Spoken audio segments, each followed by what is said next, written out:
Hi all, welcome to this, the second and final review video that we're going to have looking into population geography.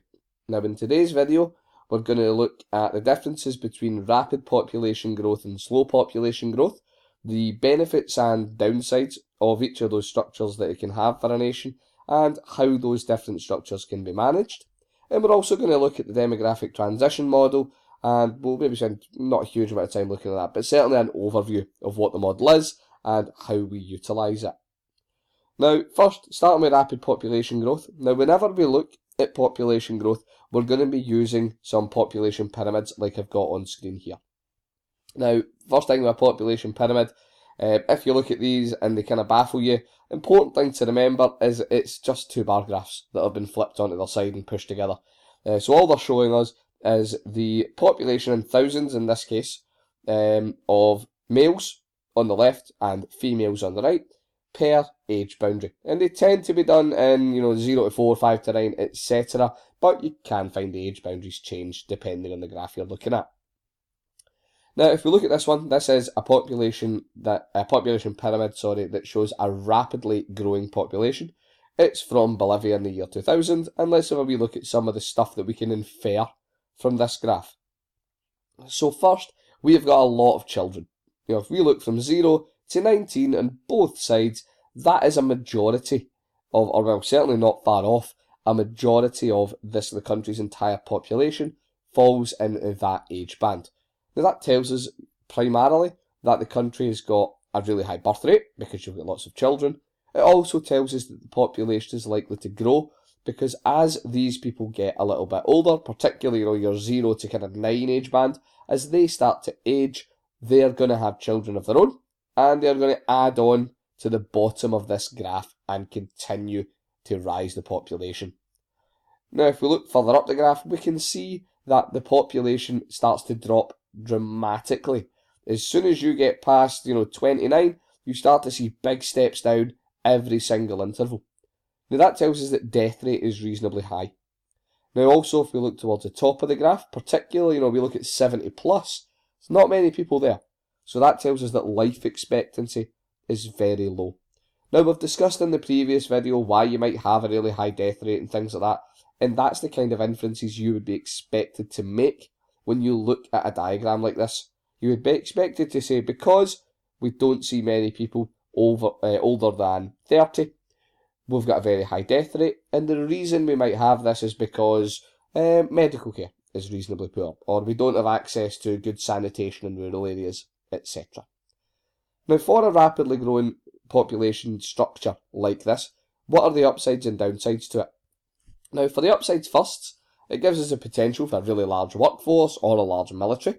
It also increases overall national productivity. I've got more people to make more things.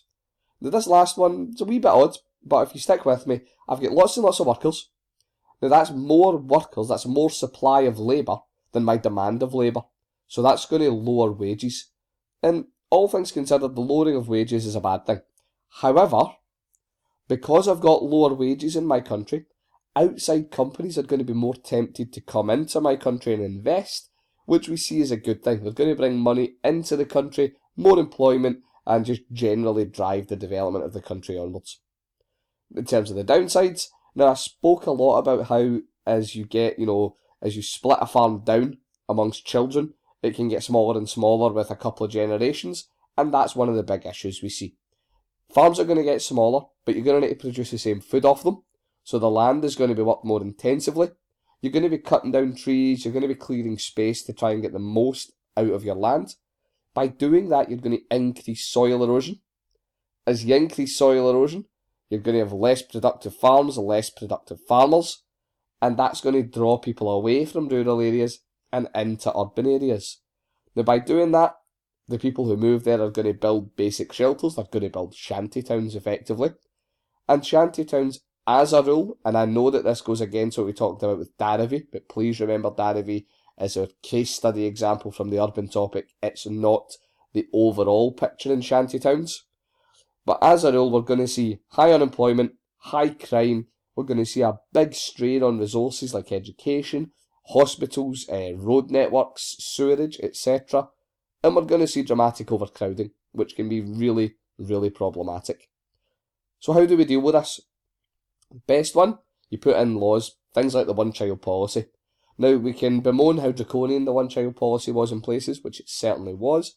However, you would argue that doing something like that is reasonably effective. Some of the other things that you can do that are a little less brutal, perhaps, introduce more family planning, educate women more thoroughly, encourage them to enter the workforce, make abortion and sterilisation more freely available, and incentivise small family sizes. You'll give free healthcare, give better housing, give better educational opportunities. All of these things can encourage people to have smaller families. Now, what about the other side of the coin? What if you've got a slow population growth? So we've got another population pyramid here. It's exactly the same kind of thing, but here we see we've got much fewer children. We've got much fewer people relative in the 0 to 20 age band than we do in the 20 to 40 age band, or even the 40 to 60 age band. So this tells us that birth rate is lower, and some of the reasons for that, again, women are in the workforce, having more children is seen as a detrimental thing, etc. Some of the things we mentioned in the previous video. And we also see that the steps down, actually as we go higher, we start to see a larger population in some of the older age bands, which is a kind of a relic, a leftover from a population structure like the one we've seen in Bolivia. But we don't see these really, really huge step downs until we get into what we would all consider to be reasonable old age. Now this tells us that death rate is reasonably low. Again, we have medical care, things like that. And also that life expectancy is reasonably high. Now, pros and cons of this. Now, we tend to split the pros and cons here, and the pros tend to look at saving money because you have fewer children, and the cons are spending money because you have more old people. So, the pros, you've got less money that you need to spend in education relatively because you've got fewer children, and you've got more taxpayers compared to children. So the taxpayers can carry the burden of having children who are not going to be putting into the tax pot. However, the con side, you've got old people who are going to need money spent on them for geriatric care. They're going to need care services, things like Meals on Wheels, and they are going to use your health service much more intensively. It's just a fact that older people do use it more intensively when compared to younger people. We've also got fewer people who are working and paying tax relative to the people who are claiming pensions and things like that. So there is a huge burden to be carried there. You've also got smaller potential pool of parents to rectify the problem, and if we're talking about workforces, military forces, things like that, you've got smaller potential there as well. So, how do you rectify this? How do you manage it? Now again, you maybe improve paternity leave. You make having children more appealing. So, for example, in the UK, men get 2 paid weeks paternity leave. If you enhance that, more people are going to want to have children. You do the same kinds of things with maternity benefits as well. You might raise the retirement age, try and get some of those people at the top of the pyramid back into the workforce, back actively contributing to the economy. You encourage more women into work. Again, typically, if you're going to have one person in a household who's going to stay at home and not work to help raise a family or to help raise children, it's typically going to be a woman. So if you can encourage them into the workforce, you get a little bit of a double whammy, where they go into work, and you tend to find they have to employ childcare, which boosts employment as well. A very straightforward one. If your country doesn't have enough people, encourage immigration. Encourage people to move in. And finally, you could encourage people to take out private pensions, so you take a little bit of the burden off the state in terms of pension payments. Now, something that I'll say a couple of times probably in this video, but it's important to note, the stuff I've got in these slides are overview notes. Your actual notes should be more in depth, so please use this in combination with those notes, not as a replacement for them.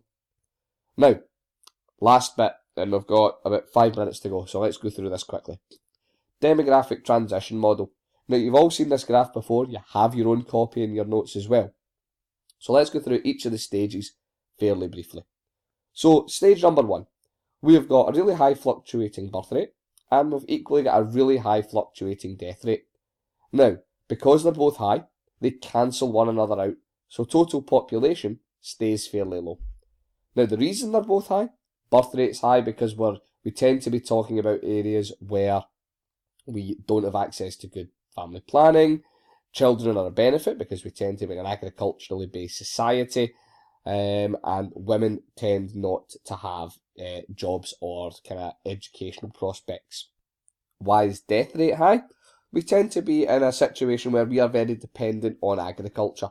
So if we get a year where a crop fails, or if we get a pest that comes in and really hits a crop, or we get an outbreak of a particularly bad disease, this keeps death rate very high. We are talking about, remote tribes, things like that in stage 1. So we don't have huge amounts of healthcare. And that, funny enough, is the big thing that changes as we move into stage 2. We start to get advanced healthcare. So we start to see hospitals, doctors, etc. emerge, and that brings down that death rate really quickly. What doesn't change is we've still got this high birth rate, because the population hasn't figured out yet that they don't need to keep having loads of children to replace children that aren't dying anymore, because infant mortality has probably dropped off by this point. Or equally, we might still have a lot of people who work in agriculture, and as such, having children's an economic benefit. Regardless, high birth rate, low death rate, population growth. So the population really starts to pick up here. We move into stage 3. Death rate, to maybe deal with it first. It's still coming down, but it's going to slow down. We're going to start to see it level off to a point where it just hits a level that it's going to be at. Now the reason we're still slowing it is we're starting to see advanced medical care come in, so things like cancer treatments, heart disease treatments, things like that. Birth rate is going to start to drop as our society changes. We're going to be moving from a agriculturally based society into a more manufacturing and service based one, so children are no longer massively beneficial in terms of a workforce. We're also going to start to see things like women entering the workforce, being educated more access to family planning, all of these things which are going to limit the number of children people have. However, throughout stage 3, birth rate is going to remain above death rate, so we're still going to see our population rise. Now, we hit stage 4. Death rate levels off because we are yet to figure out immortality. But birth rate is going to slow up to a point where it is probably going to be level with death rate. Big consequence of that, total population still rising, but the rise slows and it starts to level off. And we start to have a high population, but a stable population. Now, we move into stage 5, and in this diagram there's loads of question marks. Is there a stage 5, is there not? There is a stage 5. This just happens to be a fairly dated diagram. There is a stage 5. Countries like Japan are in it, Italy are in it. And what we start to see happening is that people, on average, are having fewer than 2.1 children per couple. So what that means is you're not having enough children to replace you when you die. Because of that, birth rate drops below death rate, and we start to see total population decline. Now, this is the end of this video, so I'll say this once more. This has been a really, really brief review of particularly the demographic transition model. You've got expansive notes on this. We made diagrams during lessons when we discussed it as well. Please review them. They are really, really useful, and they will add so much more in combination with this video. Okay? Now, last bit before I actually end this video, please remember that, as I say, this is a dated diagram, so particularly where some of the countries here, don't use them as case studies. We did put some different ones on your copy of the diagram.